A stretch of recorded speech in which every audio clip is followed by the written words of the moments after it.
Coach, just what's the value of a game like this where maybe they felt like some of the calls weren't going their way, and what can they learn from that and how to fight through that to get a win? Yeah, like there's certain things like you absolutely can't control. So I ref our practices, okay? And I do it by myself, and I never run. So just think about going up full court and how many times I'm out of position. And I just guess. And I always tell them that. They always say, Coach, you missed this, you missed this, you missed this. I said, learn to play the game and move to the next play and not be emotional. Like, that's what a real player does. I didn't think we did a good job of that. And since I'm the head coach, I got to do a better job of getting that message across to our guys. Emotional people in basketball and in business, they're not good decision makers. And we got emotional there. TK not being able to start the second half or finish the second half is because of him getting frustrated and saying something and getting a technical. And you just can't have that. So I think that was my message to our team was, worry about what you can control. There's certain things we could control tonight that we didn't do a very good job of. And that has nothing to do with actually playing the game. We got very, very frustrated and we let it affect us. But I also think part of that was Memphis. I thought Coach Hardaway had his team ready to play. He started the game with a lot of length, and we missed some shots that didn't go down for us. And then that kind of affected some other things. I thought Trey Kaufman-Renn was really good rebounding in the first half, and Oscar was really good rebounding in the second half. But we just got to get more consistency, on the glass there. And when you're not making shots, we got to do a better job guarding the ball, and just do a better job overall. But we had some really good stretches defensively. The first half, we had like 7 or 8 straight stops one time. We got some stops at key moments in the second half. But yeah, it's very fortunate to learn a hard lesson and still win the game. Not just down the stretch there, I think they missed like 8 or 9 shots or something like that. Was that them wearing down? Did your defense kind of elevate Yeah, I itself? think that's one of the things, like just watching tape, you can kind of see. And hopefully it was a hard-fought game. I thought Memphis played really hard. I thought our guys laid it on the line and played. I don't know if we played smart at times.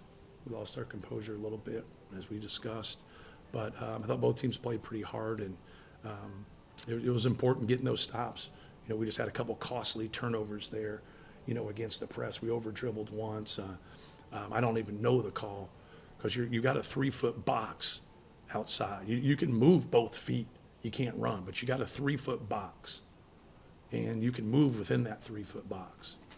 And he said he moved too much. I've never seen that call, but we over dribbled a couple times and didn't take care of it right there, and had to do a better job, be strong with the ball. As far as composure and losing it, how about someone like CJ and the composure he showed? Both the shots he get start the first, second half, and the plays he made, I guess, about like 5, 6. That was a bird. I know. Yeah. How about that? I thought so. Expect the unexpected, right? Yeah, there you go. If one of you guys would have caught that, that'd have been pretty cool. What kind of bird was it? Huh? I don't know. Maybe an Oriole, noob. It was not a flamingo. Who's in this room? It was not a flamingo, I know that. It was not a flamingo. And it wasn't Tweety Bird. So, are these questions even that important, guys? We got birds flying. I mean, come on. We got to win by the grace of God, What was your question? The bird threw me off. I was asking about CJ and the composure. Oh, he was great, man. Like the shots he made, JB made that pass to start the second half, and he got going a little bit. Then TK came in and found him. Then he stuck one right in front of our bench. I thought he did a really good job. And you see the minutes. That's when you get in those games and it gets going. Like we've had a pretty set rotation in how we've done stuff. When those games get sticky, you're gonna stay with those guys. And I thought CJ stepped up and really played well. It affected some other minutes of those other guys. But, I thought he did the best job guarding the ball, and I thought, he was knocking down shots also. Does he have like a level-headedness to him that helps him in Yeah, he's got poise. Like, he does a good job of just kind of playing off our action and being ready to shoot. And the way we play, I thought the way they disrupted things got us out of sync a little bit. And, with that, TK got in some foul trouble. We play off of Braden and we play off of TK a lot. And so then try to get some actions for Fletch, but also when you're the other guys, like what comes your way. 3 or 4 shots might come your way, 0 shots might come your way. Or tonight he had he took 10 shots, and so it's just one of those things where you've got to stay ready, and he was ready tonight. Did Memphis show you anything drastically different tonight than what you had seen in your preparation? Not really. I thought they played extremely hard. It's hard to gauge sometimes on tape, right? Like when you see them and you watch. But I also think from a human behavior standpoint, I don't think they had their best effort in their last game. And when you get, I thought we had a great effort at Alabama. I thought we had a great effort against Akron, and now they don't. Like now you travel and you come in, he changes the lineup. I thought they were on edge. I thought they played hard, and they caused a lot of problems out there. Do you feel like a game, I mean, I don't know, but I would suspect that you don't see a lot of that style of play Yeah. over the course of a season? Right. Do you feel like walking away off the floor that Oh, appreciative of? Yeah, if you can win, Right. right? It definitely can, like you don't want to learn that lesson through a loss, but I understand your question. It's a great question, actually, because you can't pick who you play in the NCAA tournament.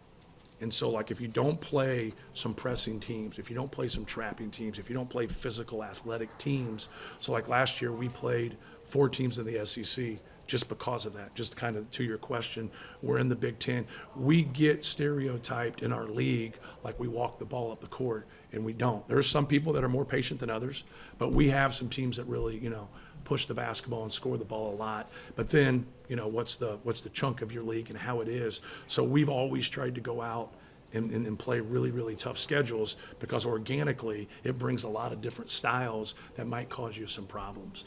And like, who are you when you miss shots, right? We missed shots in the first half. And now we were able to respond and make some more in the second. They were going on off rebounds quite a bit. Yeah. Is that a transition defense issue for you, or you just need to make more field goals? Yeah, if you constantly, are not converting shots, especially at the rim, a great way to give up a layup is to miss one at the other end. That's just, everyone sees that. You missed a short shot. I thought we took way too many runners and floaters. If I had to gauge at it, I don't know what those numbers are, but I thought we had way too many tough intermediate shots, and you got to give Memphis credit for getting us into those. I thought we needed to play off of 2 feet and then be able to make, the next play, the next pass. Sometimes you're at a low clock and you have to. Mm-hmm. Now, they did a great job of getting those rebounds and then pushing it out and attacking at the other end. You really needed Benner to come up big today, and he kind of did, didn't he? Well, I thought just, when you're in the game and you look at you play 13 minutes, you get 4 rebounds, you don't turn the ball over, and you're a plus 13. So if he plays the whole game, we win by 40, right? I guess that's what it says. So it's, sometimes it can be a little bit different when you get in a rotation and you come off. It's because, your plus minus is who's in with you. So it's just not always on you, even though they give you that number. But I thought the start of the second half was huge for us. I thought he was really good. Obviously, he gets that dunk. But he was solid, and he rebounded the basketball. Coach, Braden Smith was 2 of 14 tonight. Obviously, a historically great college basketball player, offensively especially. What did Memphis do to kind of make him that non-factor as far as scoring the basketball goes? Right. I would say about 3 to 4 shots, some of those tough runners and floaters, looked like to me it was like trying to draw fouls instead of just putting it high and soft off the glass or getting to your pull-up or not taking it. It just depends. Sometimes it's tough because you got 12 misses, and sometimes it's tough to put 12 misses into a box, right? But I thought he had some good shots that just didn't go down. I think there was a frustration level there, and that affected him a little bit. And for all the success in the games that he's been in, and especially the position that he plays, he can't let that affect him. He's a very, very competitive player. And but once again, make sure you give Memphis credit. I thought Memphis did a good job of hounding him and getting after him, and he's seen it all. So that wasn't anything different for him. He's seen it all. But with that being said, when you say that, make sure you give your opponent credit. When there is the review, the official review with the Aaron Bradshaw, Yeah. turned out to be his technical foul that fouled him out. Yeah. And then you guys go plus 11 after that. It's Yeah. 7:50 Yeah. in the game. You go plus 11 after that. What were you doing during that time, that delay? Yeah, just fire trying him to up or- just trying to get them to keep their composure more than anything. Like, and like, you don't know what just happened either. Like, you know what I mean? Like, you can let when players come back, I don't know if you guys have ever coached, like, you'll get a really good kid that'll come back to your huddle and just lie right to your face. It's a beautiful thing, right? You know, you feel like, I'm raising more kids, like, because everybody, like, gets to that point. They're like, what actually happened? What's going on? Like, I didn't do anything. And you're like, he said that he just goes, like, he just kind of hit the deck, and he just said, like, he goes, you know, I got physical with him. And that's what they said. They said, our guy didn't have a flagrant one at all. He goes, but it was a foul that should have been called, and we missed it. And then he said, but his was, and that was his fifth. So, that's what they shared with us. And once again, like, you know, we got to do a better job of keeping our composure. That's what we can control. Were they chirping back and forth in that play? Did Trey say anything about kind of whatever? No, that was Oscar. I'm sorry, that was awesome. Yeah, that was Oscar. Okay. Yes, yeah, that was Oscar. I've been in many of these with you where you've kind of lamented a team that didn't embrace the physicality of a game. What's the fine line between embracing the physicality but staying on the right side of composure? Yeah, you know, to the defense of the officials, like, I think if they just would have called everything and got it cleaned up to start with, it would have helped. But in hindsight, that might have fouled every person in the game out. So that's really hard for them. I think it was a hard game to play, hard game to coach, and a hard game to officiate. And there just wasn't, we didn't consistently shoot it until the second half. And sometimes when you're missing shots, you know, now the game gets a little uglier, right? You know, it kind of mucks it up. And so I just told our guys, I just said, like, you know, there's no pointing fingers here. Like, learn from it and, like, worry about what we can control. Anything else?